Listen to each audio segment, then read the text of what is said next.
This event will be starting shortly, but we are testing the live stream. All right, thank you very much. One more thing before we start as well. At the back, there's a lot of wine and drinks. So, if you want some, I suggest have some now. Yeah, it should hopefully be cold by now. Yeah, we start in just a couple of minutes.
It's a real joy to welcome you all, not just to Goldsmiths, but to Symphonic legends, stories of a forgotten musical history. Sorry, my little screen is doing funny things. There we go. A powerful and necessary day celebrating the rich, but too often overlooked legacy of black British composers and musicians. Now, for those of you who don't know me, my name is Dr. Pauline Muir, and I'm the Deputy Director of the Centre for Caribbean and Diaspora Studies. I'm a Senior Fellow of the Higher Education Academy, and I'm Programme Convener for Goldsmith's unique MA in Black British Literature. I'm also honoured to serve as the Academic Lead for the Equity Awards here at Goldsmiths, a programme we all care deeply about, not only for what it represents, but for the exceptional students it supports, like our brilliant chair and curator today, JJ. It's also significant and rather special to see so many of you here with us today in Deptford Town Hall, a building whose very stones and statues ask us to reflect, to question, and if we're brave enough, to reimagine. So why is this, today's event, and the exhibition that accompanies it, so significant? First, because it is student-led. And for me, there's nothing more powerful than a student voice amplified with purpose, creativity, and conviction. Second, because it's hosted here, in a space being transformed, not so much physically, but symbolically and spiritually, by events such as this, and the legacy of the student movement that demanded better. Some of you may know that in 2019, this building was occupied for 137 days as part of the Goldsmiths Anti-Racist Action GARA campaign, a student-led protest against racial injustice that changed this institution. It called us to account, it asked all of us to listen, and most importantly, it laid the groundwork for action. One of those actions was the creation of the Equity Awards, a programme designed to help level the playing field for students of colour at Goldsmiths. And as I said earlier, I have the honour of being the academic lead for these awards. And if you want to know more about them, or how we continue to support and champion students like JJ, please come and see me afterwards over drinks. I'm always happy to talk about it, and I'll plug it as well. But back to this moment, what can I say? The Goldsmiths Awards aren't just verses, they are belief in motion. And this afternoon you are witnessing the fruits of that belief. Before I go any further, I'd like to share a short message on behalf of Professor Frances Corner, OBE, Goldsmiths Vice-Chancellor. So imagine me as your new Vice-Chancellor. And she's also chair of the Goldsmiths Race Justice Strategy Group. So whilst Professor Corner cannot be with us today, she was particularly keen that I convey the following message on her behalf. And it reads, events like Symphonic Legends, the stories of forgotten musical history, remind us why creative education matters and why it must be supported, protected and celebrated. My heartfelt congratulations to JJ on this superb achievement and my thanks. JJ, you have been an excellent, exceptional Equity Award scholar and a brilliant example of what is possible when gifted students like you are given the support they deserve. All of us are excited to see what you do next and for the illustrious future that surely beckons. You are such an inspiration and your work is a powerful contribution as we strive for race, equity and to a more inclusive future for the arts. So those are the words of our Vice-Chancellor and the new one coming up.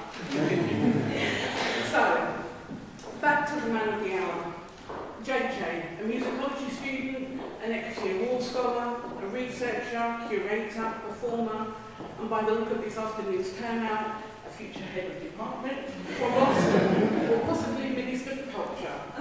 Symphonic Legends, the stories of forgotten musical history, is part of JJ's final year work.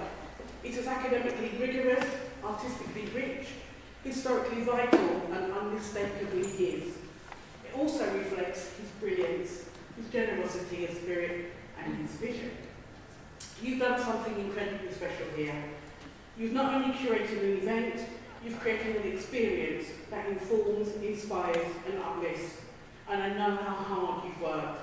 The research, the coordination, the personal investment, it's all here, and it shows. And as someone who's had the privilege of mentoring you, I'm bursting with pride. And we're all rooting for you as you look ahead to postgraduate study with offers from Oxford, Royal Holloway, and King's.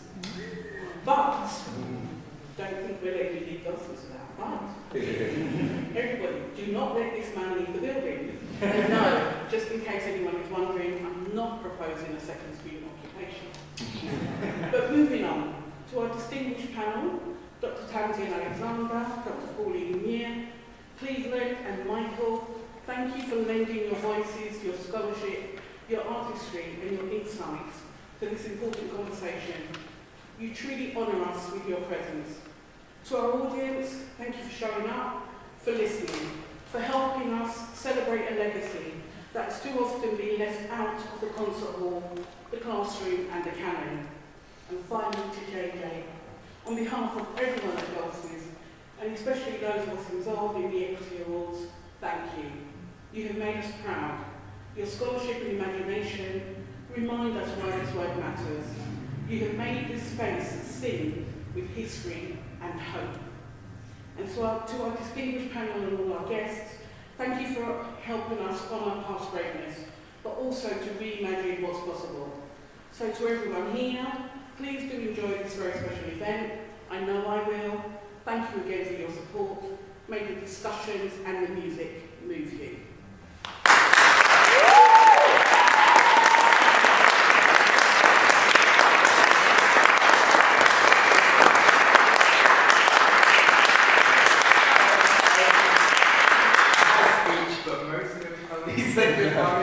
So I'm not going to say a lot.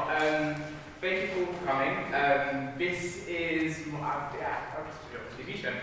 is my associate project that I've been working on for a year, so looking into a lot of the research I've been doing.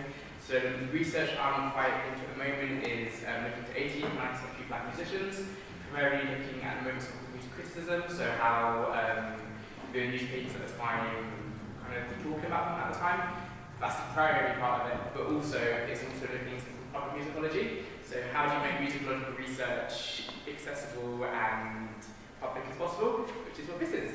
So today we've got our panel talk, which we're doing in a day, and then also back the corner here, I've got a little exhibition as well, which has a few little bits of some posters, things to listen to, quite cute. So yeah, how it's going to work is one of the panels couldn't be today actually, so we're going to have a video first, which I did an interview with him yesterday with April. It's exactly what I'm going to do here, just online. I watched it back earlier and I think it's jumpy a little bit, but we'll get the gist. The audio works, it's all good. And then I invite the rest of the panelists up soon to do the panel. So, first of all, we're just going to introduce Micheal, because Micheal is the person who is the first panelist. Should have got my glasses.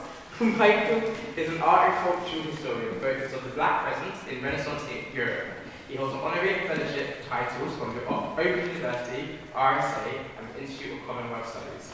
A former international marketing executive, now retired, he lectures widely, including at the Met, National Gallery, and Yale. He founded Image of the Black in London galleries, gallery tours, co-led What's Happening in Black British History workshops, founded Black Presence in Black Podcast, and directs the John Blank Project, a contemporary art archive project, celebrating John Blank and the Black Trumpeter to the courts of Henry VIII and Henry VII, now in the National Portrait Gallery. So, without further ado, we'll start with the first video.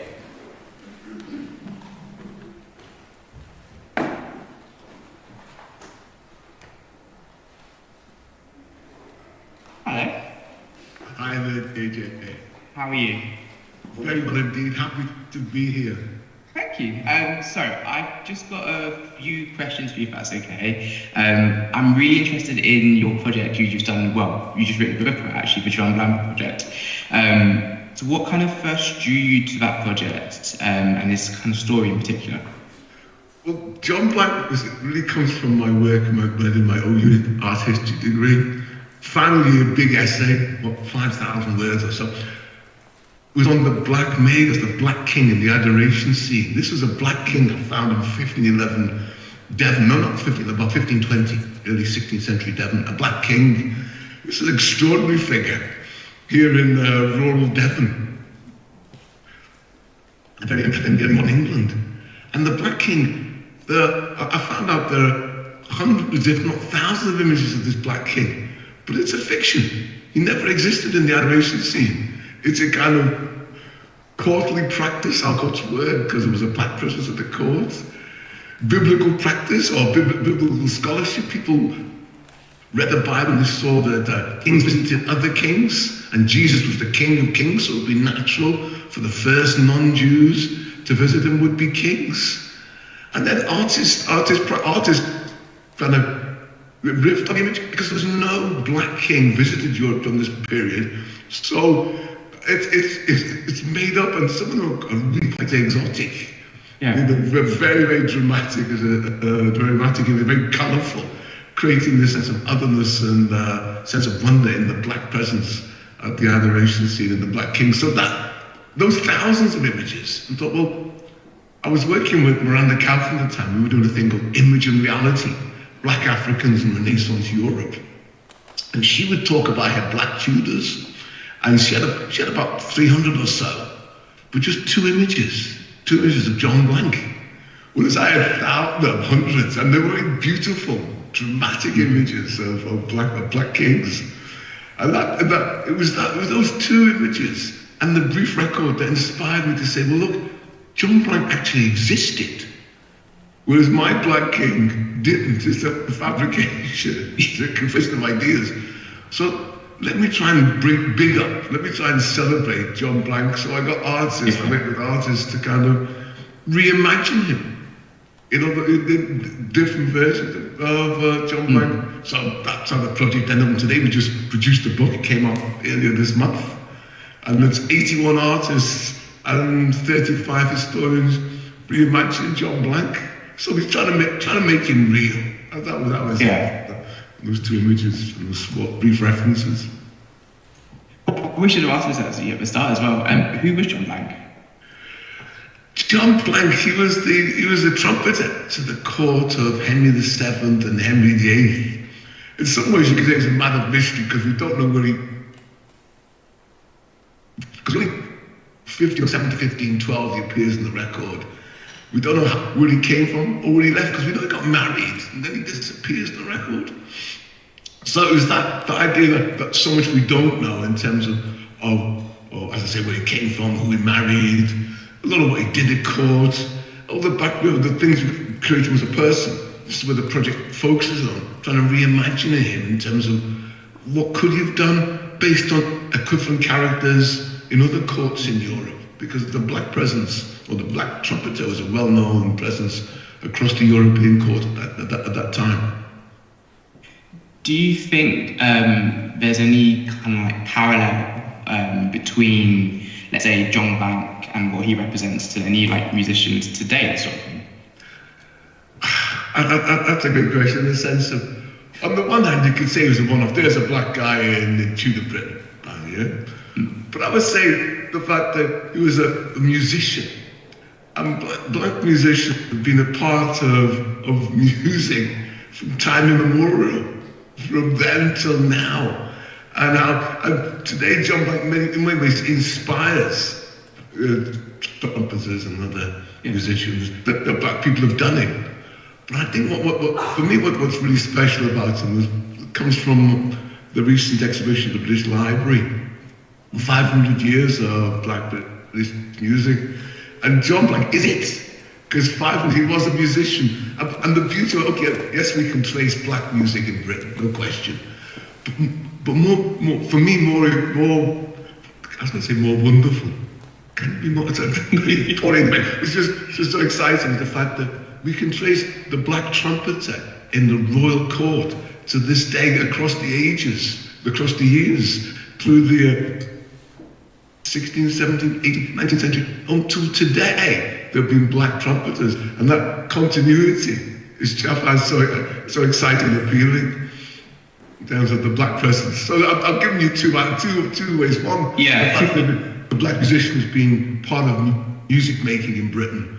But then, and you drill a bit further, that John Blanke is part of a royal tradition of trumpeters, which can be traced back to the 16th century to today, the 21st century. Literally 500 years, really, you can see it right there. Mainly kind of, I think I asked that question because the research that I do, so I look into musicians at the moment of the 18th century and 19th century, all the way from like someone called like Joseph Emily up to like Samuel Coleridge Taylor and Coleridge. And I think Coleridge Taylor particularly, because his music is probably the most well known as such for now. I love that his music kind of presents this Western classical sort of tradition, but also has these influences of what you I guess you'd call music of like made by black people. So you've got like your jazz music influences we do in the sevens and stuff. You've got a lot of rhythmic devices that he uses, for example, like from a lot of it's a very collective term which I don't really like to use, but African music, for example. And I love that sort of togetherness, I guess, within it, in the sense that you have the idea of one culture, another culture, and it kind of brings people together. Have you kind of found that at all with, I guess, either John Blanke or the way that the artists kind of talked about John Blanke or represented John Blanke? But the idea of togetherness, that kind of fusion, that kind of black music, well, in terms of John Blanke himself, we've got no direct evidence that John Blanke created music.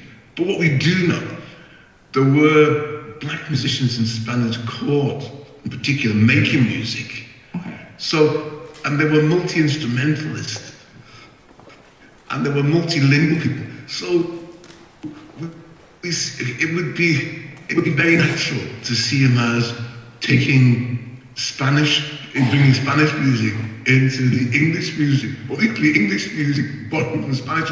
It would have been very central, because one of the little imaginings I had in my imagination, although this never happened, it's not written, but Henry VIII he was a musician, quite a talented musician. He wrote music, and I had the idea his musicians would have played his music. Now, when you play with the king, Joquan, you play his music of your own. You were jamming with the king. Now, on the one hand, it seems fanciful, but on the other hand, Henry VIII was a very physical man. He liked sport, and he liked being dominating in this sport, in his fencing, in his sport he took part in. So it'd be natural for him to take on musicians and work with them. And John Blanke would have been natural for him to be part of that and bring something to it, to Henry. But we have no evidence of that. But if there's a clear case, there's a firm case for actually making it in terms of who Henry was in terms of his musicianship, and equally who John Blanke or the trumpeters were in their part in the courts. Played with them. I have another question actually, which I just thought of. That's okay. You talking about that. So with I'm just trying to formulate it properly though. But with Henry VIII, for example, you said he's quite a dominant sort of person, and I guess when we look into a lot of the music that I'm looking into, a lot of their representation or how they were represented at the time. Positive light, let's put it that way, in a very nice sense. With John Blanke, do we know much about how he may have been treated in the courts at all? Or do you think you said that jamming with the king, for example? Would that have been something that you think could have happened or something like that? As I said, we've no evidence. But then he was a musician, and I would like to say, in terms of how his people called, first, he was the trumpeters, and they were paid well, 2 or 3 times the work of a servant, and they were all found in the sense that they were board and lodging was all paid for, the food, so they were well paid, and so they were pretty rich. And I had this idea, again, this is me speculating. The trumpeters, they were like musicians are, you know, they were players, they were the big boys in court, people looked up to them. And if I take that idea a little bit further, and I know some of my historian friends are now getting on the edge of their seat, but he was given a wedding present which included some purple cloth and a bonnet. And it's documented, we have to document the bill from the tailor to make the garment. And purple was a sumptuary colour. Only those members of the royal court could wear purple. So you have this little sense of, maybe that was him as one of the trumpeters, they were part of that, in that royal circle, they could wear purple. So they would have been treated or respected that a little bit more than the others. So there we got, so we know that he was paid a little bit more than them. So he was richer. He had a relatively glamorous job, close to the king, and had this purple crown. So there's all the little bits. It's not. I must stress, it's not documented in terms of. Yeah. We just speculate the purple and the money was paid, and the position of trumpeters in the court at that time. Quite cool, actually. I've got one more question for you, if that's okay. So with your John Plan project, what do you see next with it? So you've written your book now, you've done a lot of talks, you go to conferences and stuff. What's next? Do you think you're going to look into someone else new? Carry on the story a bit further? Yeah. Well, 2 things. I'd like the idea that we developed in the John Plan, the idea of we recreate or reimagine figures, both black and white, because often the so-called working class, ordinary people, not as well documented, but did great things. I think of Wat Island, the peasant revolt, you know, the revolt against the king. There are very few pictures. If I don't know one picture of him, maybe we could recreate him, and there's people who are doing some of the slave revolts in the Caribbean. These people who led this revolt, bringing them to life. So we don't have any images of them who led the revolts. So we could bring them to life, recreate them, and pictures mean things. You know, pictures are really important in terms of how we look at, how we consider things, and brings history to life. So that's one of the outcomes I would like to see. We do more of that imagination. The expression is critical fabulation. You know, use your critical thinking faculties to recreate. But it's a fabulous image. It's made up, but at the same time, it's based on some fact. I think that would be really interesting. I think that would be a great outcome. I think I like that idea, but again, I guess for me, when it comes to, I guess, with my stuff in music, the history of music, sorry, more specifically, I'm quite interested in, I guess, just reimagining can't say the word, can I? Reimagining different black musicians and kind of, I guess, celebrating their story quite a lot. A story which has been kind of forgotten for quite a while, and now kind of resurfacing it and making it modern in a way, but not modern, but more retelling the story again in a way which audiences today, I guess, would understand it more, which is why I do things like this, for example, because it's really nice being able to kind of show people, wow, these were amazing musicians or amazing people back in, 300 years, 400 years, 500 years ago, which we didn't learn. But now, luckily, we've got people like you that can kind of show this up and be like, yeah, John Black, he was amazing. I'm with you 100%. Because one of my big things about history is never finished. It's a work in progress. And how we connect to each other, glibly saying that was then, this is now. How did the two relate to one another? Because we are here because of them.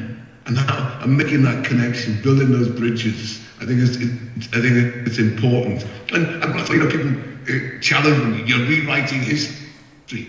No, it is what it is. They were what they did at times, this is what they did. That's celebrating that presence, So I think it's fun and it makes it interesting, because history is not all about Henry Churchill. There were ordinary people who were doing extraordinary things or trying to do the great things. We can celebrate them and bring them to life. Thank you. Thank you so much for talking to me as well.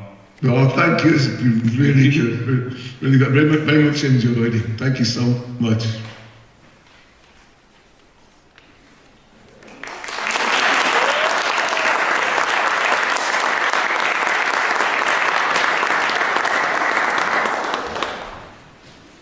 Right, between 30 seconds, Matt's just going to come down quickly, and then I'll write to the stage.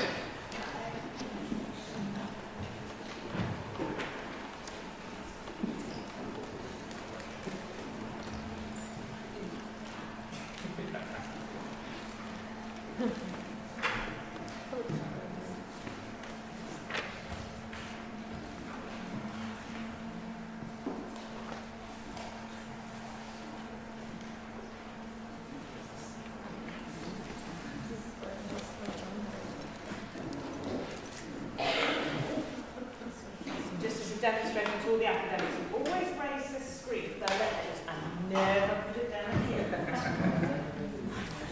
I know who you are.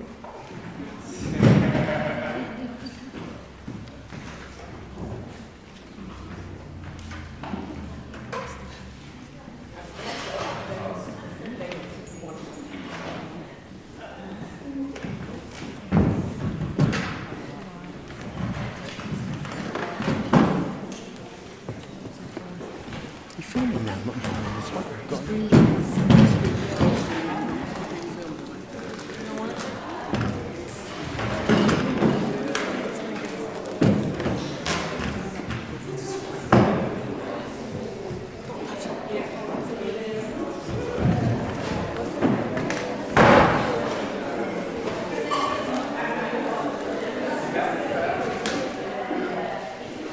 I'm loving the fact that everybody's using the hiatus to drink.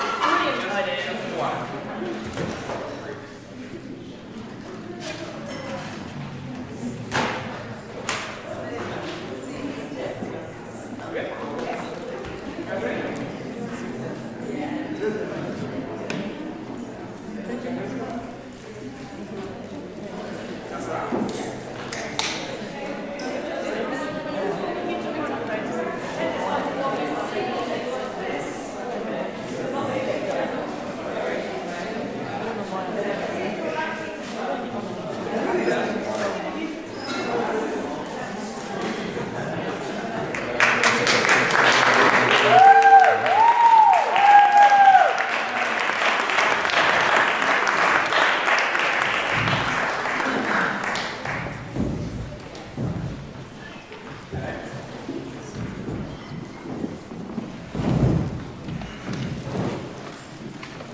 Hi again. So, I'm just going to introduce everybody to the right to me. So, first of all, Tamsin Alexander. So, Dr. Tamsin Alexander is the Senior Lecturer and Head of Center for Russian Music at Oxford University. She's also the editor of the RMA Research Chronicle. Her research concerns musical life in the 19th century, particularly focused on why and how people experience music in the past. Her work on the transnational spread of Russian opera, has been published widely, including the Cambridge Oxford Journal and the 19th Century Music Review. She's currently investigating music sensory histories, examining the ways in which changing lights technologies affect the performance and listening cultures of the 19th century. Next, we've got Cleveland Watkiss. Cleveland is a multidisciplinary, British artist of African and Caribbean descent. He He's an award-winning vocalist, virtuosic vocal explorer, actor, and composer, DJ, and voice professor at Trinity Library Music and Drama Conservatoire, down the road. In 2024, he received fellowship from the Lord Mayor of London Guildhall School of Music and Drama graduation ceremony. A recent winner of the 2021 Ivors Composer Award for Innovation, Watkiss' impact and legacies felt strongly across the extremely broad spectrum of musical genres. Watkiss is known as the most versatile vocalist in the UK, comfortable across many genres of music. His versatility has seen him singing Bach doubles and tours with the top classical violinist Nigel Kennedy, sing jazz standards with Winton and Branford Marseille, tour the world with rock giants The Who, and MCing with leading drum and bass artists Goldie, Fabio Gruber, and free improv with Pat Thomas and Aubrey Robertson. A dedicated music educator, he had designed vocal curricula and coached at various institutions, including the Weekend Arts College and Hackney Empire Theatre. Recently, Cleveland Watkiss starred in Julian Joseph's acclaimed jazz operas Bridge Tower and Shadow Ball. He continues to perform globally with his solo project Vocal Suite and his new quartet CWQ.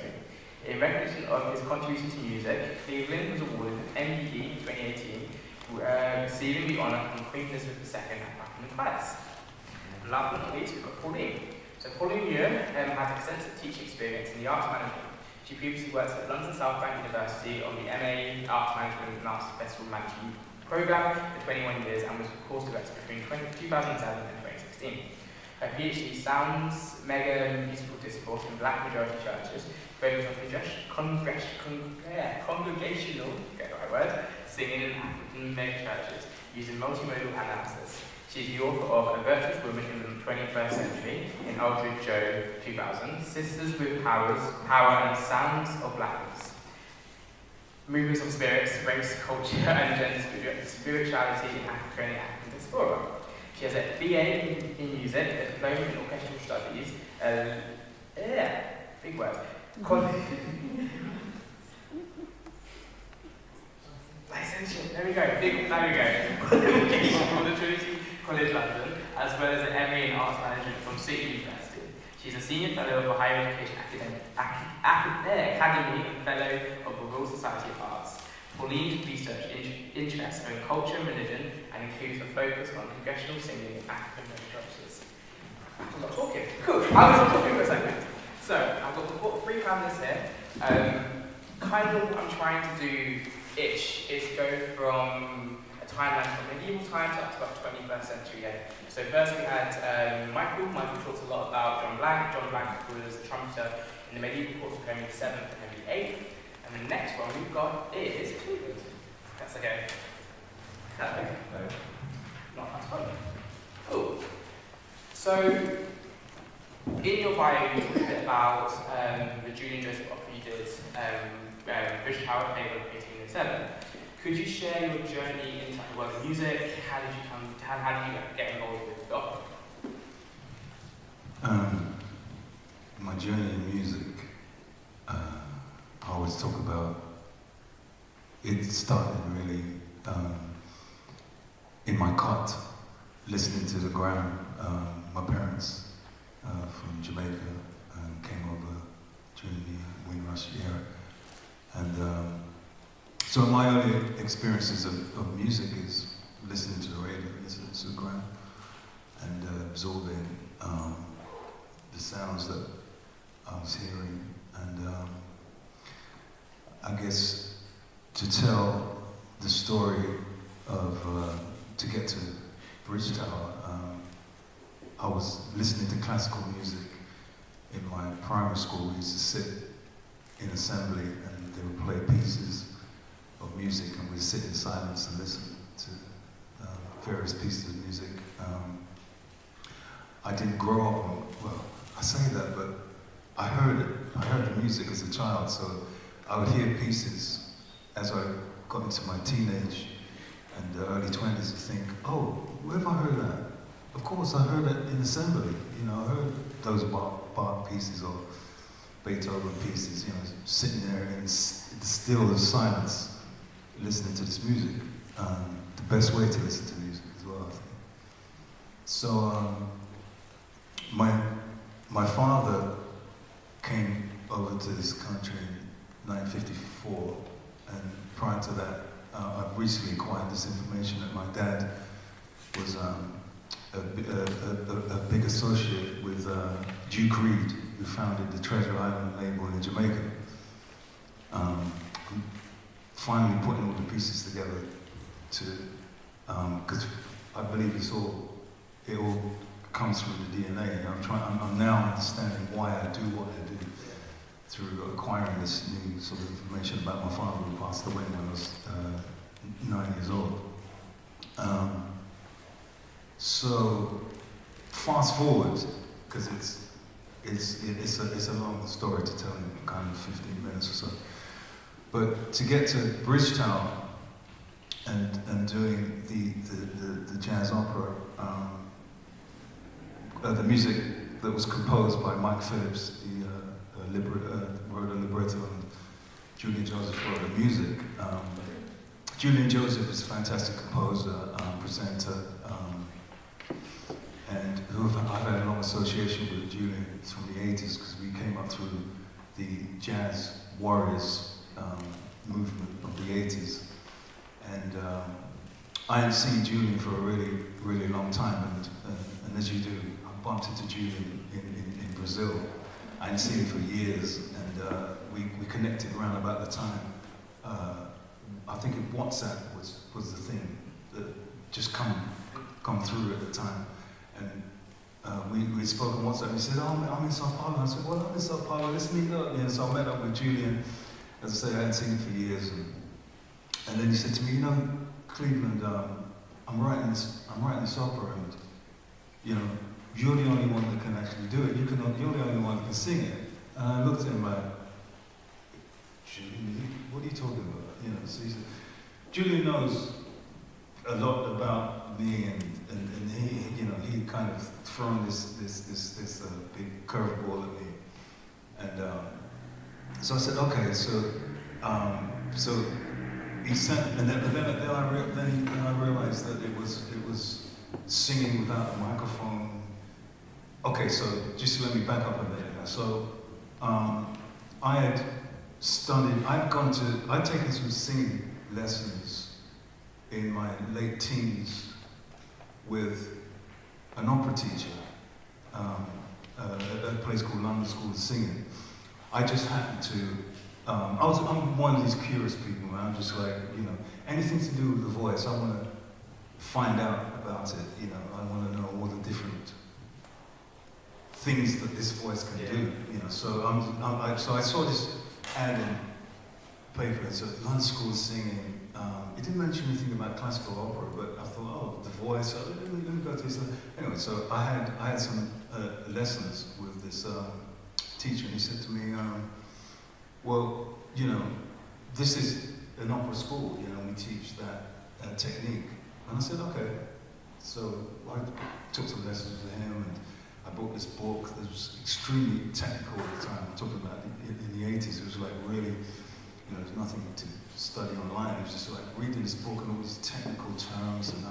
But what happened was this book called The Singer and the Voice. I kept reading it. I kept studying it. And I kept looking at the information and applying the information and learning about this voice and how to produce this voice. This, you know, this huge voice. So anyway, so I with no intention of ever being an opera singer, but I was interested in how it worked. So I was able to produce this voice. I was able to do this, you know, but I never done anything with it. You know, it was never, you know, I pursued like, you know, reggae, and jazz, and all these other styles that I was interested in, but I never pursued the sort of classical operatic kind of singing. So anyway, so Julian brought this on me because he knew that I could do it, and I didn't. So, so I remember going to like a rehearsal. I remember the first rehearsal and seeing all. There were two jazz singers, myself and Jackie Dankworth, and the other leads were opera singers. And I remember going in there, and just looking in a rehearsal and just thinking, I can't do this. This is just so out of my depth. And I remember looking at the door and thinking, I'm walking out of here. This is just, I'm not. And then the voice said to me, well, if you walk out that door, what are you saying to yourself? What are you saying about your abilities? And Julian told you that this is you. Anyway, so I looked at the door and I said, okay, I need to do this. So I got into the piece and I got into the role, and I didn't know anything about George Paul Green, Bridge Taylor, anything. So doing my research, learned about the history that he was he was kind of like the darling of Europe at the time. He was like the Michael Jackson of Europe, if I can put it that way. He was like really celebrated around London and different parts of the country, and he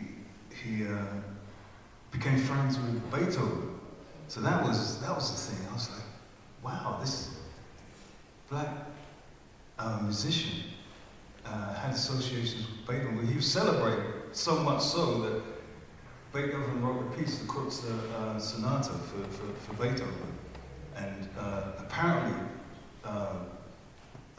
Bridgetower is the only one that's ever played it.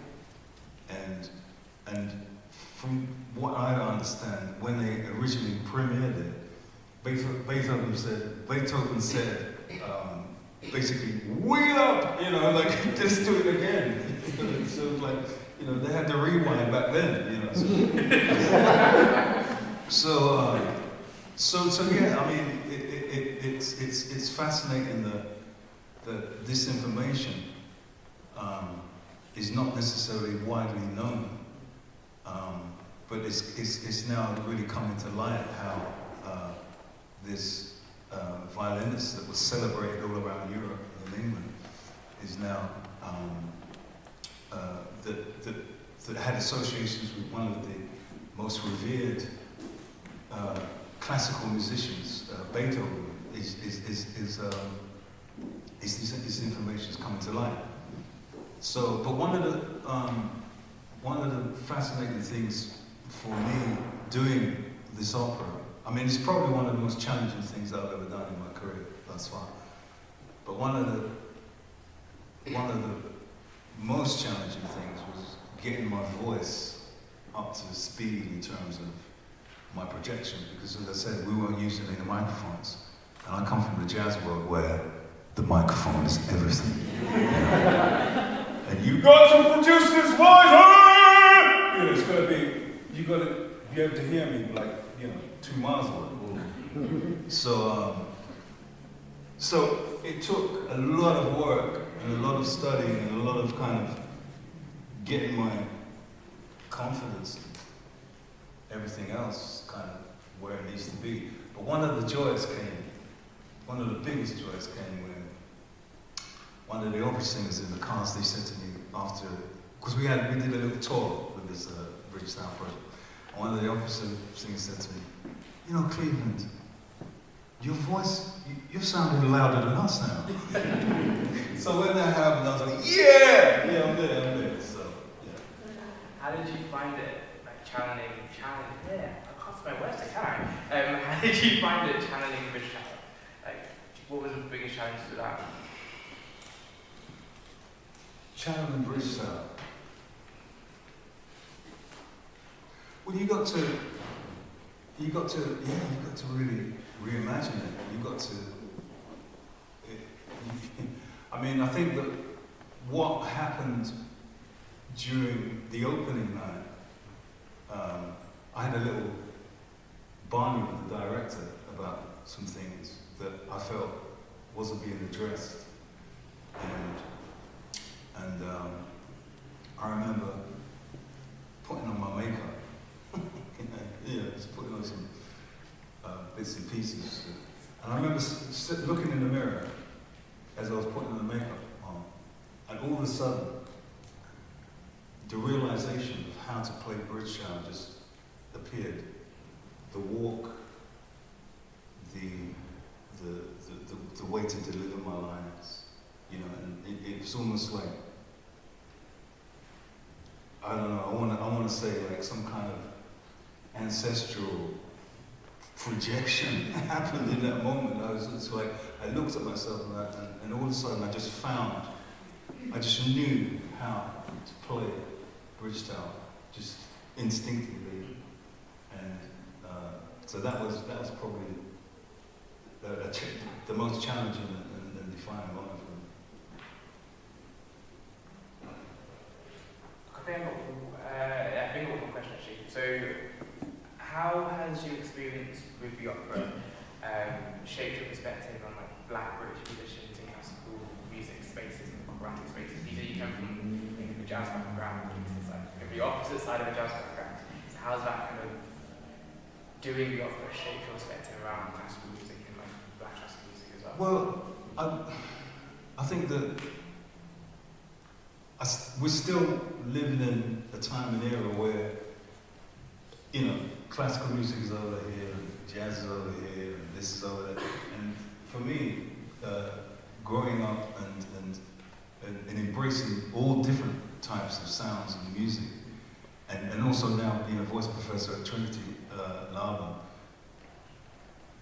I just want to see that bridge kind of meeting, you know, where because but to me they're both important, you know, they're both important genres, and now that a lot of Black classical musicians are coming to light, I just think that, you know, there should be more. I mean, you have the Chineke Orchestra that we have now developed over the last few years, and I just think that, you know, we need to see more celebration of this type of knowledge and history coming through the sort of mainstream of society and theatres and concert halls and things like that, and programs. So that's what I want to see. Thank you.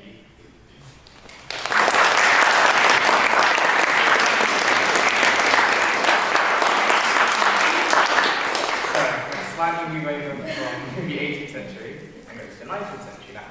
That's why I'm Tamsin. So Tamsin's also one of my lecturers as well, so fun. So Tamsin, your research primarily is in like the 19th century Russian music. How did you develop an interest in figures such as Samuel Coleridge Taylor? So yeah, my research is mainly about how people listened in the past, what they listened to, and why. And I'm interested in the 19th century, particularly London. And I guess the reason I'm interested in that is that often the way people listen and the reasons they listen are influenced by political or social factors. Also, their tastes can tell us something about society or politics that maybe more traditional histories can't reveal. So yeah, I first started investigating Coleridge Taylor for my first year history module, music history module. About 7 years ago, I started including him in a lecture I do about nationalism. And I just thought it was so fascinating that you had this incredibly popular musician, composer in the late 19th century that people don't know about. And as someone who's interested in musical taste in the past, I had to know why did everyone love him so much? So his celebrity can't really be overstated. Maybe the Michael Jackson comparison doesn't work so well for Coleridge Taylor. But he really was the most successful, the most popular composer in England between about 1898 and his very early death in 1912. So straight after he graduated from the Royal College of Music, he started having his works premiered in very prestigious venues, and then his biggest hit was this High Above the trilogy, and the first installment came in 1898. And then with that, he toured all over the country. He was invited to the US for 3 separate visits where he conducted his own music. So yeah, I just thought, how could this have happened? And there's barely any trace. Why wasn't I taught about this in my music undergrad? So yeah, it came from there. Cool. You said like, so when you wanted to do it, you were looking into how you're linking some of nationalism, identity, I guess a lot, but also things like your kind of research into like Russian music and stuff. Do you think there's like comparable theme in Coleridge Taylor's works in terms of how he navigated like his cultural heritage within his compositions. B part of it is where does the nationalism fit within Coleridge Taylor basically? Yeah, so he was a black British composer. His father was from Sierra Leone and his mother was a white English woman. It's quite likely that his father never knew that he existed. He moved back to Sierra Leone before he was born. So he grew up in a white household. He was brought up by this extended white family. But as he grew up, he did get this huge interest in his African heritage. Almost straight after he graduated, he started writing music on various African themes. And the interesting thing there is that this is a time when nationalism is such a prevalent kind of way of thinking all over Europe and also in the US. And in England at this time, there's this big drive to create English national music because people felt like there was no great English composer yet who represented the English national voice. So he's learning to compose under one of the biggest proponents of that ideology, someone called Charles Villiers Stanford. So he's taught to compose in this very English nationalistic way, but then he becomes quite interested in his African roots, and he starts to write things like African dances, African songs, African suites, and so on. So he's interested in this new ideology that starts to arise in the late 19th century called Pan-Africanism. So this was a direct challenge to nationalism. This was the idea that rather than identifying with your nation, you should identify with your race instead. And there were parallel movements, kind of pan-Jewish movements, pan-Slavic movement. It wasn't just Africanism that was having this. So yeah, he started to think about how he could identify with the African diaspora. And that's partly why he was invited to the US.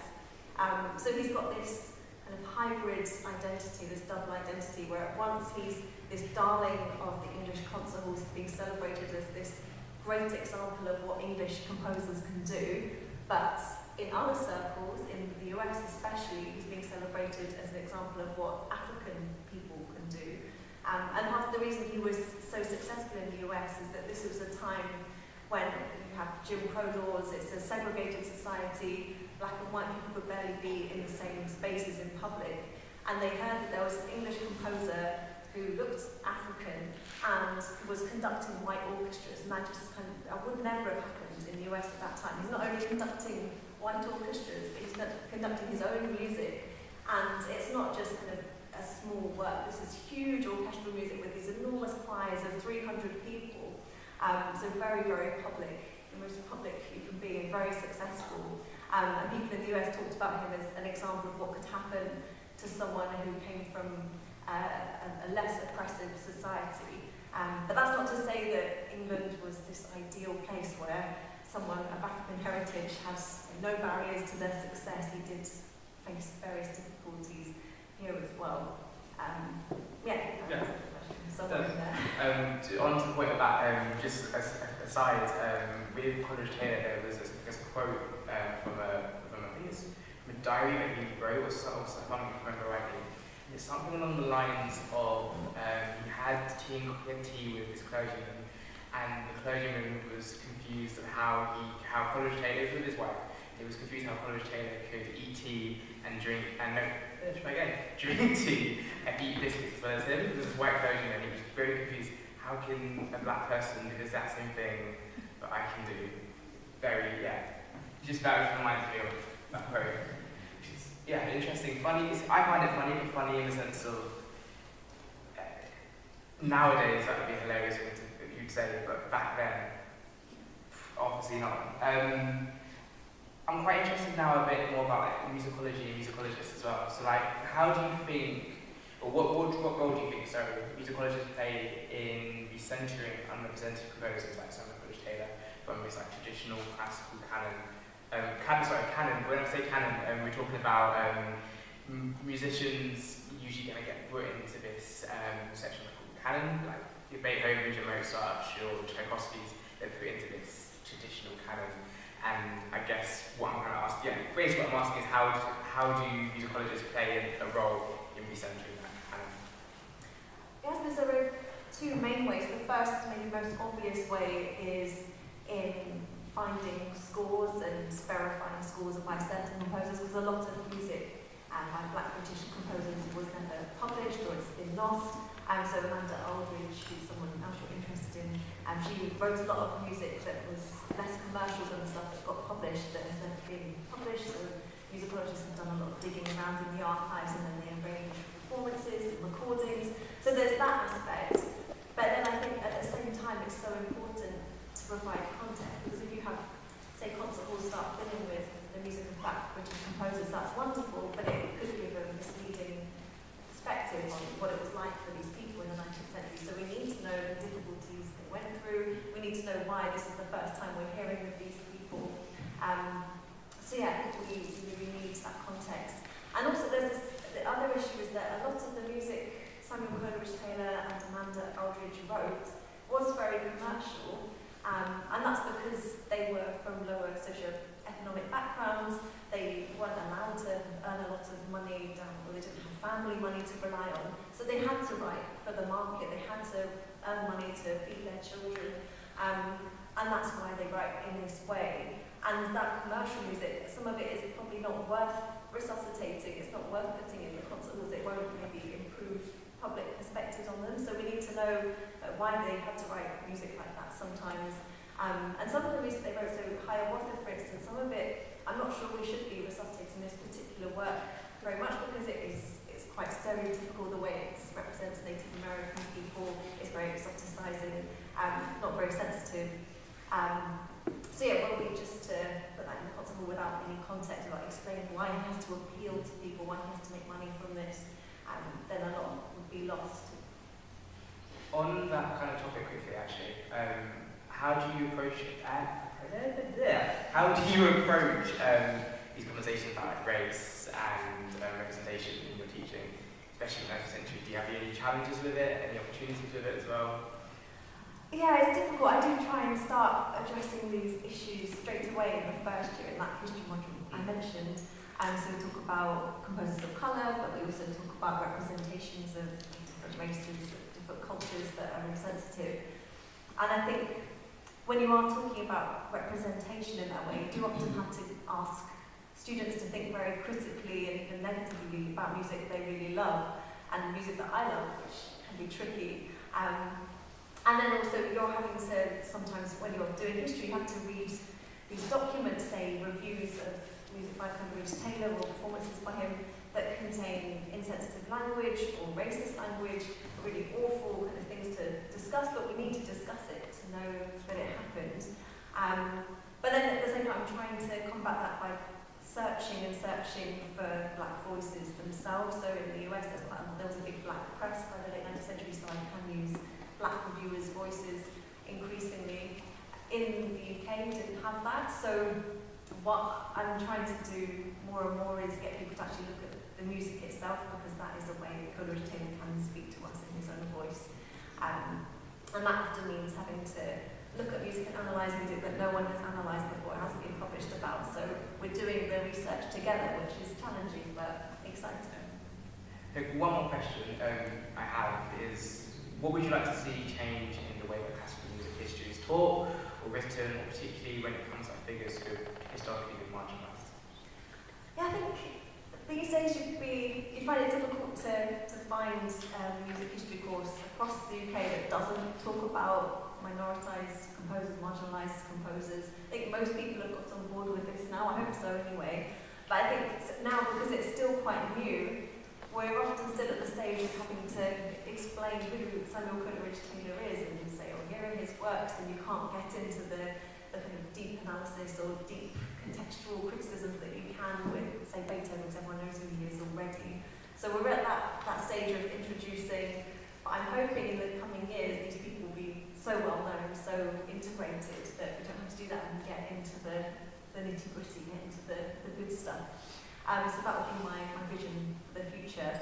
Also, I think, like I was saying, a lot of these composers do have to write what we might describe as bad music, like tacky, late Victorian, early Edwardian music that sounds kind of silly to us now. And often in music history, people have tended to just look at great symphonies and operas and ignore the stuff which isn't so complicated or apparently complicated. So I think we need to really look at how we put together our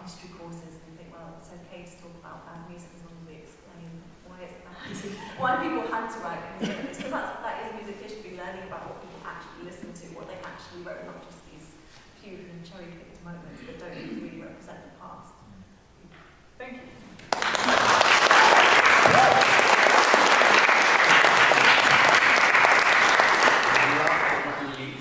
Pauline. So, Pauline, we met, how many months ago? 4 months ago, 5 months? No. Was it not long ago? 3 months ago? Three, yeah. And you were talking a lot about your story and kind of how you got into classical music and kind of where you are now. So you studied double bass at the Royal Welsh College of Music and Drama in the 80s, and during that time, obviously, as a black woman, representation A, classical music was basically none, and B, classical music training, I'm guessing was quite hard. How did you find, well, no, let me go back actually one thing actually. What drew you to the double bass, and what drew you to the space of being in the Royal Welsh College of Music and Drama? Okay, so yes, I teach arts management here, but my start very much was in music, and that started really because of my father. So I'll go back like you, Jamaican father, Windrush generation, came to the UK in the 1950s. Black people at that time couldn't rent property. It was very, very difficult for them. He came from Jamaica, so he always used to say to me that his first two big purchases, one was his house and the second was his piano. And in Jamaica, he desperately wanted to learn the piano, didn't have access to one. So as soon as he came to this country and he was earning enough money, he decided that he wanted to buy a piano.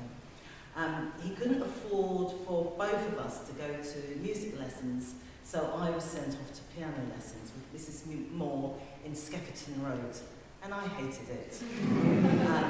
But anyone who knows anything about Caribbean, same African families, as a child, you can't hate and you can't say no. You just get on with it. So the clock, we had, I don't know if people remember those little round clocks with the kind of alarm thing at the top, where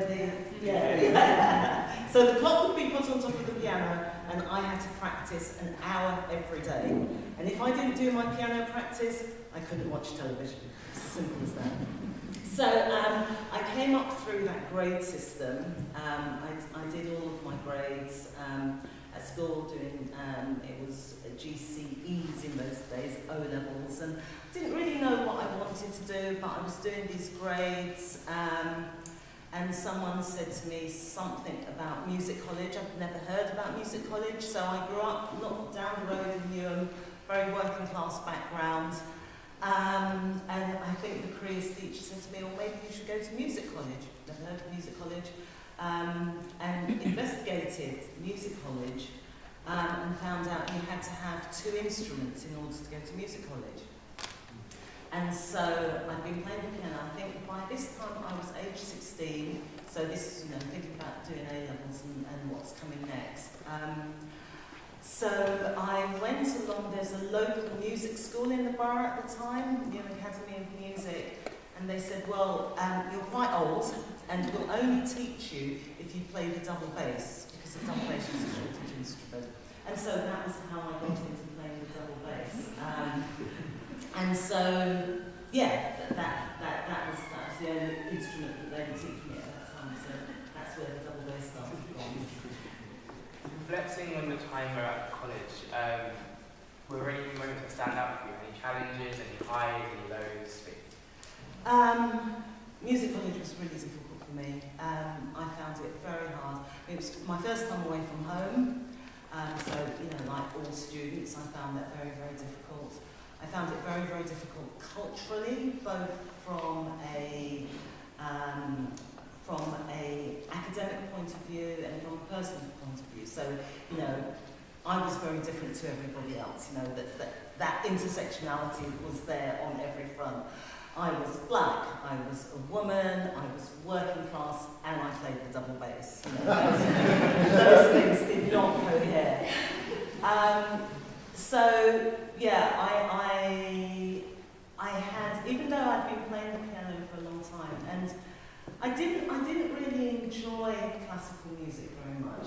I didn't have any emotional connection with it. It was just something that I did because my father told me I had to do it, and it would give me a passport out of kind of the working class arena that I was in. But at music college, I think one of the things, there are two things that stand out for me when I reflect back on my time there.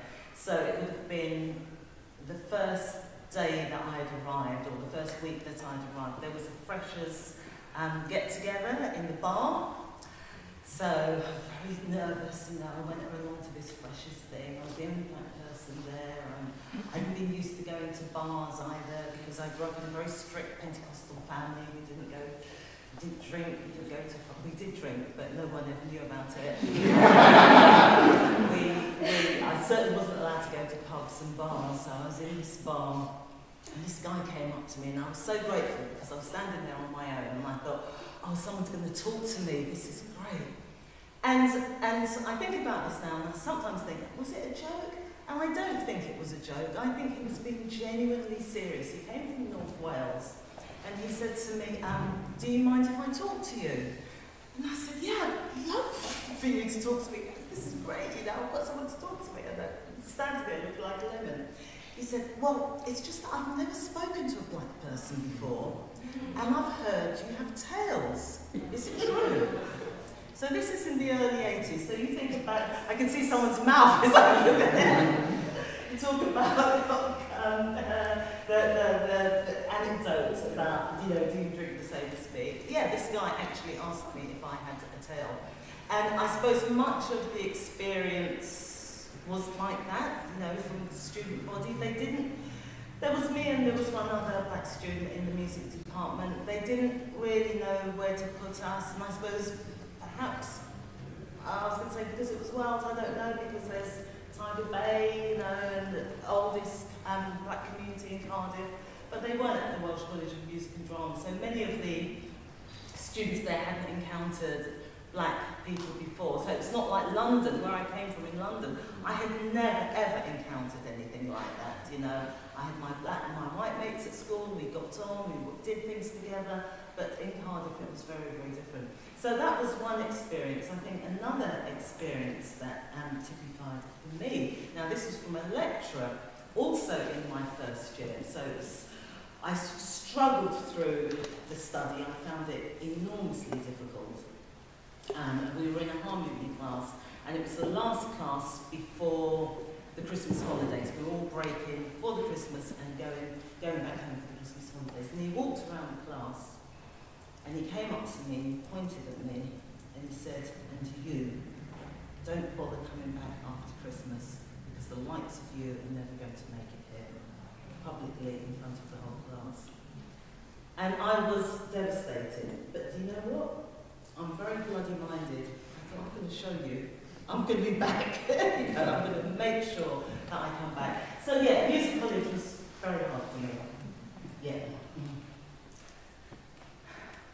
How do you think all of the challenges you had within music college, did it shape or navigate? Well, what am I asking? Yeah. Did it shape how you navigate education and then later academia and professional career? How did you navigate it? How did it shape you to now to be in professional career? I think that what that experience has done, I've always found that I'm the only one or one of very few in the spaces that I'm in. So, whether that was at music college, coming into academia, and so as my father always said, hyperbole, you have to work 100 times harder than anybody else to get to the same space. So I've always found I've had to work very hard. You kind of suffer lots of insecurities. You wonder whether you should be in the spaces that you're in, whether you're good enough. But it's made me very determined and work very, very hard. With that then, how has what inspired you, transition from like a music performance kind of career into more of an academic leadership career and a research career. Do you think anything from your performance days has kind of led you into where you are now? Yeah, I mean, I had ideas of getting into an orchestra, and then I think by the time I finished college, because my experience had been so difficult, I really questioned whether it was a space that I wanted to be in. And also, you know, I think that, you know, as my father said, as a black woman, you have to be very, very, very good in order to get into those spaces. I mean, obviously, you know, Chi-Chi's done it with Chineke, but she was a soloist, you know, she was top of her game. I wasn't that good. I think how it shaped me in terms of what I'm doing now is that growing up, I grew up around the Black British music, Black British gospel industry. I was very much part, not as a participant, but much more as a fan in that burgeoning gospel music industry in the 1980s. It was very big, there were lots of choirs, lots of bands, it was really at its height. And through my education, I didn't know there were any black composers, never heard about black composers.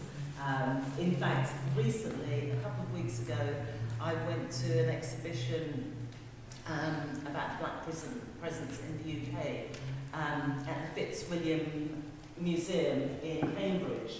And that was the first time I heard about Bridgetower. So, you know, I'm an old woman now. I've never, ever heard about Bridgetower before. And there's the tuning fork that Beethoven gave to him. So, you know.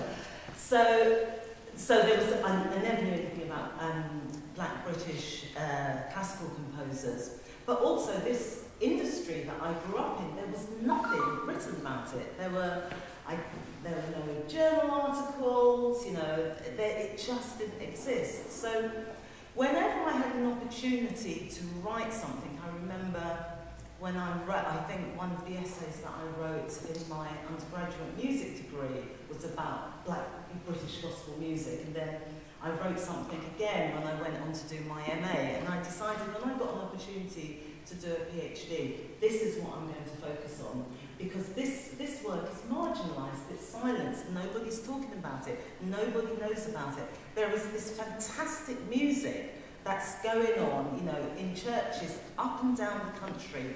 There is this subculture that's going on with bands. I mean, if you watch Songs of Praise, you might see some of them, but, you know, largely up until Harry and Meghan's wedding, when the Kingdom Choir sung, most people in the UK didn't know that there was something called Black British gospel music that existed. So I decided that in my career, what I was going to do was to try to shine a light on that. What did you discover while doing your PhD? What did I discover? I discovered it was very, very hard. Jennifer. It was really hard. But I think what I discovered, you know, and I say this to any student out there who is struggling, just keep at it. Keep at it. It took me a long time. I was working full time when I did my PhD. I had a family. You know, I had lots of responsibilities at work.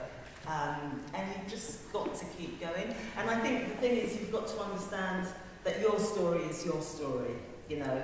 So I saw other people, youngsters, who came in, you know, because I started it quite late in life, who came in, you know, at, I don't know, age 22 or something, and they just zoomed past me, you know, did it in 2.5 years, you know, and there was I plodding on, wondering whether I was ever going to make it. But you've just got to keep going and keep in your track, know your lane, know what you're doing. I was doing something that there was nothing written about.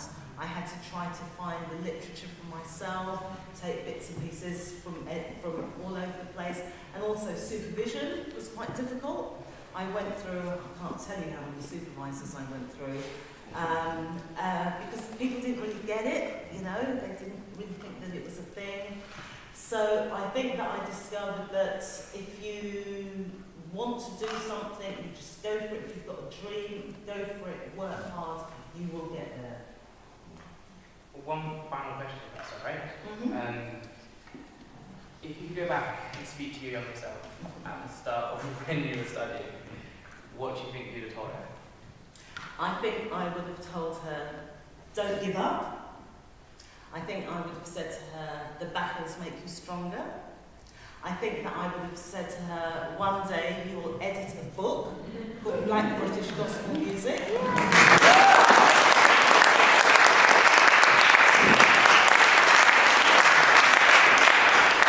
I think that I would have said to her, one day you'll be sitting on a panel at Goldsmiths University, sharing your experience with the next generation of musicians.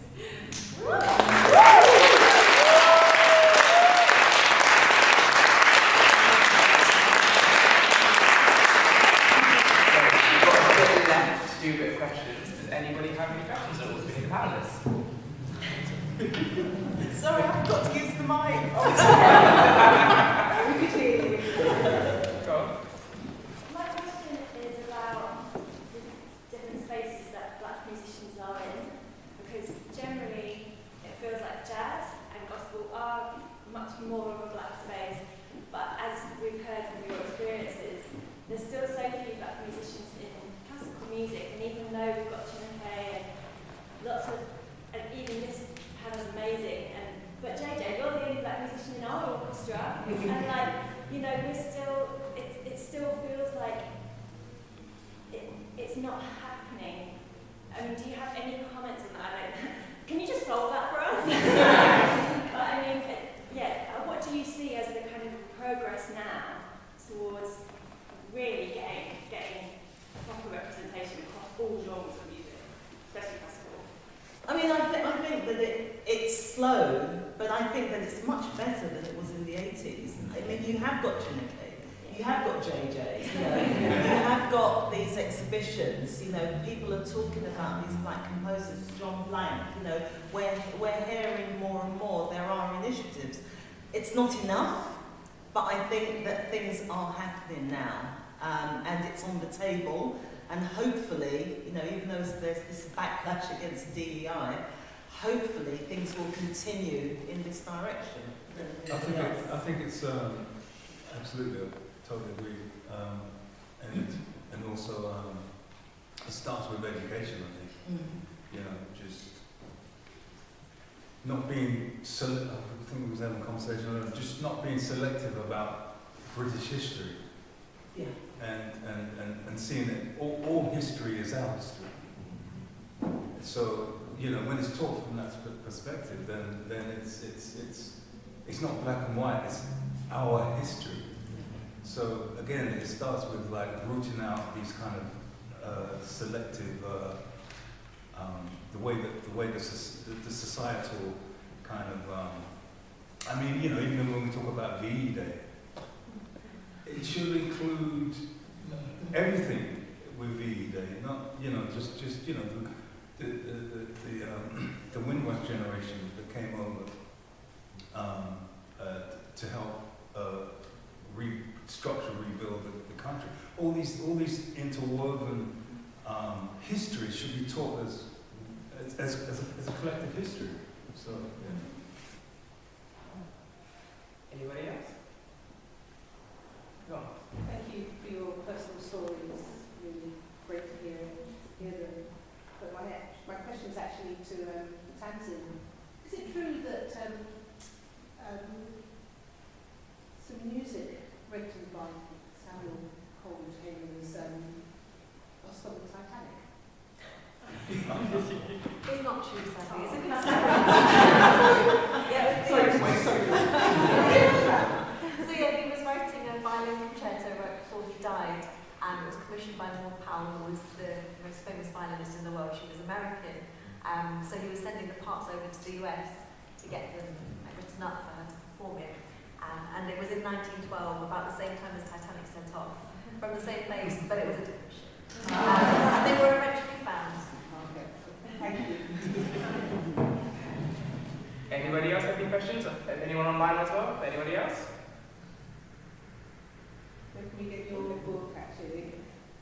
You can get it on now, Amazon. Yeah.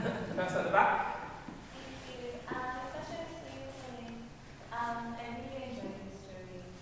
Thank you. The narrative style. So you took us through a journey of, let's say you really wanted to do music, and also you were told to play the piano, blah blah blah, up until you went to school. And I want to know the moment of healing when you heard that story and you decided I really want to do music. The moments of what? The moment of healing, from Yeah. you're told this is the instrument you're going to play, and you decided that I still want to stick to music, and how that moment was for you in your academics. Okay, that's a really good question actually. I think I actually made my peace with classical music when I started doing my PhD actually, and as I started interviewing musicians in black majority church spaces, and I talked about my background being a classical musician, they thought that I was amazing. And I think that one of the things between this country and the US is in the US, many of the gospel musicians are classical musicians as well. In this country, particularly the older generation, less so of the younger generation, but many of the older generation don't read and write notation. So they look at someone like me who can read and write notation and they think that I'm absolutely amazing. And I look at them and I think, I could never have your ears. I could never play what you just play, standing on your head, you know. So I think then I realised that actually I've got some really important skills here. And I think that as I've got older, I've been able to connect with the music without the trauma. Because it was very traumatic for me, that whole experience. And I could never hear a piece of classical music without feeling that hurt. I know it's starting to get a bit deep, and I know this is not a therapy session. Yeah, I think that when I started doing my PhD, and just as an older person, I realised that, you know, there's so much beauty in classical music. There's so much, you know, to be celebrated and gained, and I've got to try to disassociate it from the social and the political and the experiential in that sense. Anybody else? Yep. I think maybe to address kind of your question is also what Pauline just said, is that is there something about dismantling these hierarchies that exist in classical music where if someone doesn't read conventional or write conventional notation, that still is just as valid. And I think that for me feels where there's such a tussle, because we just build up these walls of hierarchy that we then don't want to necessarily recognize different ways of learning or expressing art in that way. Wasn't this your question? Yeah, Joquan. Yeah, just following on from that, Tamsin, just within music here, have you got sort of innovative approaches towards scoring and that type of thing that opens, that's breaking down this kind of music and making it accessible? Yeah, well, in the music department here, if you take the popular music course, you can get through the whole thing without having to read a note. But then we're talking about this issue of classical music and representation there specifically. So in our more art music focused degree, the BMAS music, you do have to do some reading in the first year, but we try and make it quite intuitive, and we try and the representation I make people do in the first year is a kind of visual representation of how this music sounds, and like colouring, like chords, colours, things like that. But I think that maybe the issue at the moment is that increasingly we're finding that a lot of people who come into classical music, art music degrees are coming from increasingly privileged backgrounds, and that's because only private schools really are starting to actually provide the kind of education that traditionally would have been provided by public schools and by state schools. So yeah, it's difficult for us because we're getting all these different kinds of musical backgrounds coming in, and we want to cater to them all, but we're used to teaching in a certain way. So yeah, I think if there's not that classical music education provided by the state and encouraged by the state, then no one is going to have access to it, and that's maybe the bigger issue. I've got another question. This is JJ. What's your experience in reading like the school?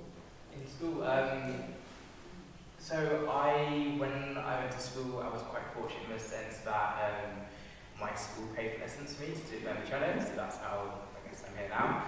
But on top of that as well, within the school, when we did GCSE, I had a very good program as well. When I did GCSEs, we learned about jazz music, for example, like blues and jazz and that. But I remember questioning my teacher at the time, being like, what about work songs? Because work songs were direct influences of blues music and that's because I have the knowledge of that. And I said, oh, do you want to learn about this? And he was like, well, I don't know anything about it. I don't know about this. I can't teach this. Cool. Then went to A-levels, and A-levels were fine. It wasn't a problem. During COVID, so that was a bit interesting. And I remember saying it again, the same teacher. I was like, can we learn any like black musicians at all? Because there's no one that's like me right now. It's all Beethoven. Literally, it was just Beethoven actually. I was like, can you learn about someone else? And he's like, I don't know any. Then came here, and then Tamsin, in one of our first lectures we did someone called, what's her name? Florence Price. Yeah, I was also thinking of the medieval lady, the one that did the really cool, she wasn't black woman, but she was a nun. Hildegarde von Bingen, that was it. So we did an essay on this lady, Hildegarde von Bingen, who was a medieval nun, who also was like a spiritual lady, and she also wrote loads of like cool, really cool, by the way. Listen to that, really amazing. And from that kind of idea of okay, there's more people than just Beethoven, kind of sprung in my brain. Then we started learning about Florence Price, and we did a song she did called Night. That was like, okay, we're getting somewhere here. Then Samuel Coleridge Taylor, and then second year Samuel Coleridge Taylor, and this year into this. I think, to answer your question a little bit, schooling, as in before university, was very much, here are you musicians, they fit into this certain kind of box of all white musicians that everyone hears and talks about, which frankly are also very, very boring, may I also add as well. we know about them, yes. But then once I hit the university sort of level, I was able to branch into more, which I don't think is correct. I think it should be from the start, from when you're in school, from when you're even in primary school, learn about these musicians, be okay, there's someone that actually looks like me. It took me, too many years to get there. To that point, I'm just going to work out, I'm absolutely not working right now. It took me too many years to get to the point of being like, okay, there's actually people that look like me, that do the same stuff as me, 100 years ago, 200 years ago, but no one ever talks about it. And I think that, I know, and it should be taught before, basically, primary school. I think from there at least. Do you have any plans to put your research into primary schools or help with kids and teaching them about underrepresented positions? Not primary schools as of yet. I'm saying that, funny enough, the same teacher I was talking about from secondary school, he emailed me this morning, I haven't looked at it yet, but he saw a post on LinkedIn, but I think it was about this event, which I need to see what it is, but I think he might be asking me to come speak about that, so secondary school probably. On top of that, I work with a really amazing group of young people called The Alchemy, who do it through Goldsmiths. And this exhibition, which I'm going to talk about in just a second, around the back, we're actually going to be in this room tomorrow, well, downstairs tomorrow as well. So my hope, that's okay, Marky, is to bring some of them up as well tomorrow to come and see that and talk them through that as well. So primary schools not yet, but I wouldn't be opposed to it. I think my idea is I've got a few plots straight right now I'm going into, but I think I want to carry on all this research into black musicians. Primarily 18th century has been interesting me the most. And then I hope, to do primary schools, secondary schools, and kind of teach people the history that shouldn't have been forgotten, if that makes sense. It shouldn't have been forgotten, but through so many layers of racial bias, racial abuse, systematic racism, loads of different things, this history has now just been sort of erased, and it's trying to bring it back up again. Yeah. Anybody else? I have a question for Cleveland, seeing that they touched on history. I'm just wondering, out of interest, what role do inherited and lived histories play in shaping your compositions, if they influence your compositions at all? Sorry, what role does Inherited and lived histories play in the way that you compose? Play in shaping my composition? I think that I personally I have this kind of understanding for myself that history, the past, present, and the future is now, and I look at all my collective experiences as brought me to this moment. So it's all. Can I answer that? I mean, it's all current. For me, Bridge Tower is current. It's Coleridge Taylor's current. All these composers that we're talking about, and all this music that we're talking about. For me, it's all current. It's been happening. It is happening, and it will continue to happen.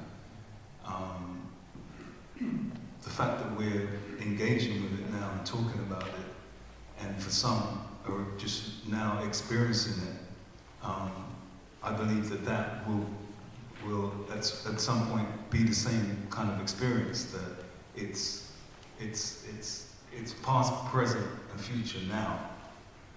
I don't know if that answers the question. Anybody else? Yeah. Question to Pauline. I'm just thinking, all that studying you did with the piano and the double bass, what would it take for you to pick those instruments back up again? I'm assuming, or do you still play? I haven't played the double bass for years. I don't think I'd remember how. I do play the piano. Yeah, I play the piano regularly. So, yeah. Would you consider starting some sort of group? I probably wouldn't start a group, but if there was a group that would be willing to take me, I would be happy to join. Cool. I feel like that's pretty good. Thank you so much for everybody.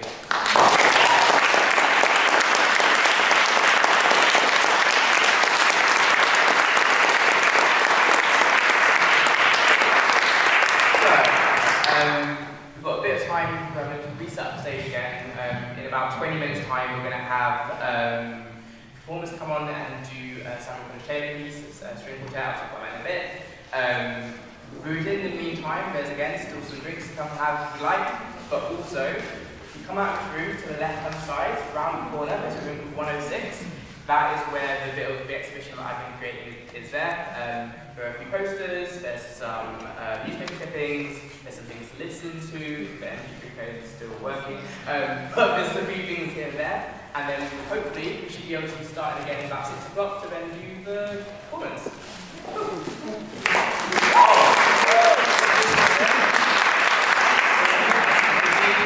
Go downstairs, one floor, there's toilets on the left-hand side and the right-hand side as well.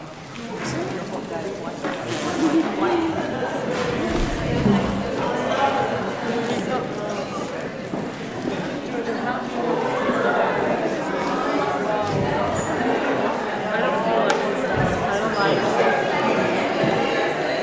like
Thank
smaller. No, it's coming on really well though. I'm really proud of it. Have you been good? Yeah. As it should be, phenomenal. So well. Driving, so I can't drink, so that's only Sorry? because I'm driving, so I can't. The worst burden known to man. His brother's doing drinking for me. This is your final year as well, isn't it? Yeah. What So, are you going to do? what, for career-wise? No, I'm going through carrying on study. Oh, sorry, carrying on studying. So I've actually got a job in the festival department within Red Bull. Oh yeah, you can take it. Yeah, so I'm starting on Monday. Starting. Be done with uni, like, I enjoy academia, but not for the reasons I should, I think. Does that make sense? Yeah. Well, I enjoy the collective combination of all these different minds. You don't like learning. I don't want to sit down and, I'm not a reader, like with my dyslexia, I prefer to listen or to interact. I don't want to listen and sit down and just like read words and words and words. I went to university many years after I and I enjoyed it more. Yeah. But I enjoyed it more. Yeah? Yeah, I did. I appreciate it more. That's why with my job, like, go to university, go away from home, go away. Don't stay near me. Love you dearly, but go away. No, because it's a life experience that you'll never get. No. Because you go to university at home, but then you're coming home every night. Go away. Get to know these new people, like them, hate them, love them, all those things. You know? I know. Learn to live by yourself, learn to cook. Yes. Learn to cook, that's what I had to do. Well, luckily, JJ's always been one to cook. He's phenomenal. He's always one cooks, one cleans. JJ doesn't clean, he cooks. Joshua's a cleaner. That makes sense because I share a space with him. He never cooks. No, he's got it better. He's got it better, I have to say. Really? He has. Really? Yeah, and you know what? You've not been to our house and seen the room. Oh wait, are we talking about kitchen or bedroom? Oh no. That is. I have to take a step back. I was like. I know. But there's a logic. There's a madness to it that works. So. Well, he took me to that sushi place across the road last week when I was here. Lovely, yeah. And I got food poisoning. I ended up sleeping in his room. I was chicken up all over the road. It's taken him 3 years to take me there. Yeah. Literally before we left the restaurant, I was there. I was sick. I was really sick. Wait, which one are you talking about? The Bento box one. Really? Yeah, I love that place as well. I got so sick. I'm sorry to hear that. Oh, it's horrible. Horrid. So I didn't even see the room. I didn't see the mess. I got so ill. Is that haze of illness going through? Yeah, so I'm going to go there again. Oh, I'm so sorry. Can I still go? Is that okay? He was fine. We had the exact same meal. We had the exact same meal. And somehow... Now I'm wary, but I also love, like, you know when you're in the library for 24 hours, you're studying all the time, and I love going there for food. But the thing is, I don't think it's sushi. We had like cooked salmon. It just didn't taste right. And he said it didn't taste right. So I don't know if it was that. The sushi was really fresh. Yeah. But I was like, it's been taking me 3 years. I'm getting anything to eat. That's... Oh, so good. Oh, it was literally... We left from there, and got to his room, but by the time I got to his room, my stomach was like that. Like really? Yeah. And then he went and ordered food. And I was sleeping and I smelled the food and it started all up over again. Oh, I'm sorry. Morning, this is Nanny. This is JJ's Sorry. Oh, lovely to meet you. Feel free to reach out to us very quickly. And we're about to get wonderful No, I just said you were I didn't know what you wanted. Oh, thank you.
Hi again.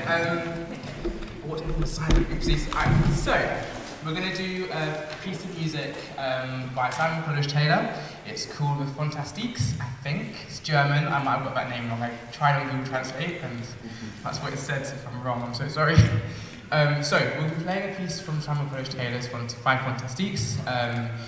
We're going to play movement 1, 2, 3, and 5. Mainly because 4 is really boring and it's really hard. And it's not very fun. I really don't like it. So we're missing out number 4, but we're doing the rest of them. So, Coleridge Taylor's Fantasiestücke for string quartet was a product of his youth years at the Royal College of Music. He had entered the college in 1890 at the age of 15 and was to remain there for some years. Actually 7 to be exact. So, from 1892 onwards, he was a composition pupil of Charles Villiers Stanford, who has become a lifelong friend. The Fantasiestücke composed in 1895, their title, though not much shame of the music itself, echoes Schumann, dedicated to Stanford and following their performance on the 13th of March of that year. The Musical Times commented, considering the lamentable dearth of good string quartet music by native composers, his Fantasiestücke should be in request. They certainly deserve to become well known for they are thoroughly charming, remarkably free from reminiscence and effectiveness. The music is in Coleridge Taylor's innately conservative style, but its string quartet scoring is big words today, unfathomably idiomatic and skillful.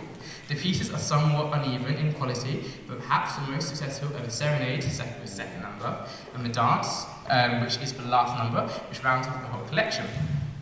In the year before the Fantasiestücke was composed, Tchaikovsky's recent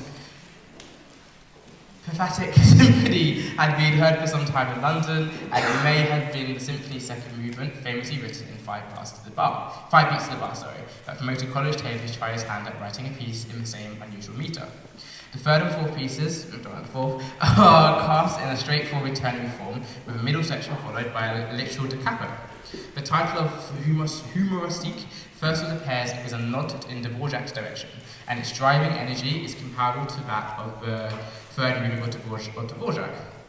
One of Dvorak's quartets, Following the courtly elegance of the old-fashioned minuet and trio, the dance brings the series to an end in exhilarating fashion. It also returns to the music to the key of the prelude, perhaps not although considerably,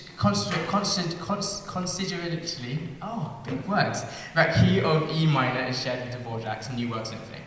So, violin 1, we've got Hane Lee. Hane Lee is a violinist and an MA student with a strong interest in bridging the gaps between classical music professionals and the wider public. With over 15 years of orchestra experience, she has founded several community orchestras in South Korea. She is currently undertaking her MA in Arts Administration and Cultural Policy within the music pathway at Oxford University. Her current area of focus is classical music and journalism.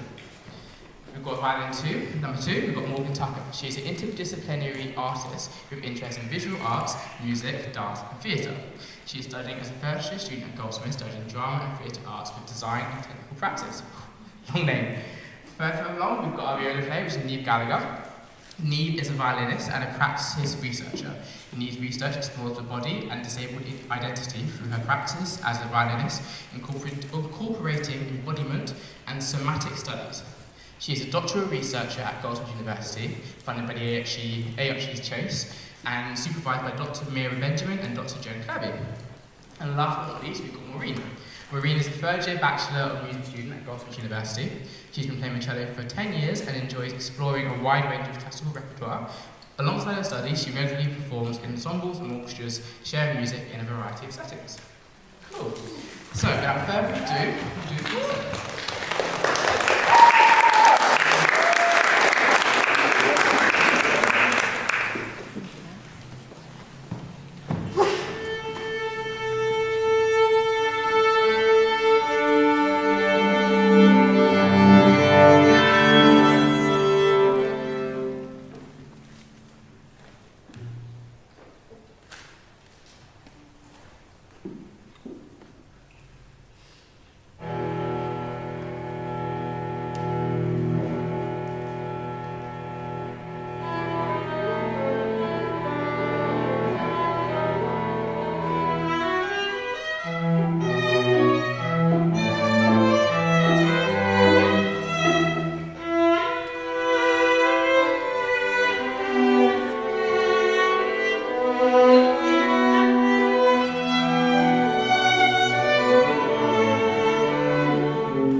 Can we give them one more round of applause, please?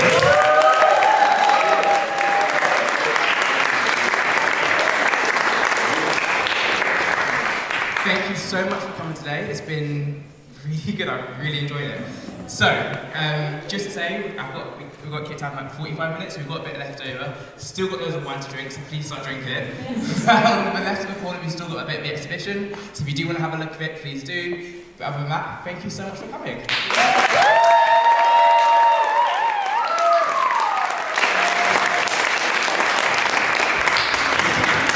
So yes, if you can give JJ a big round of applause.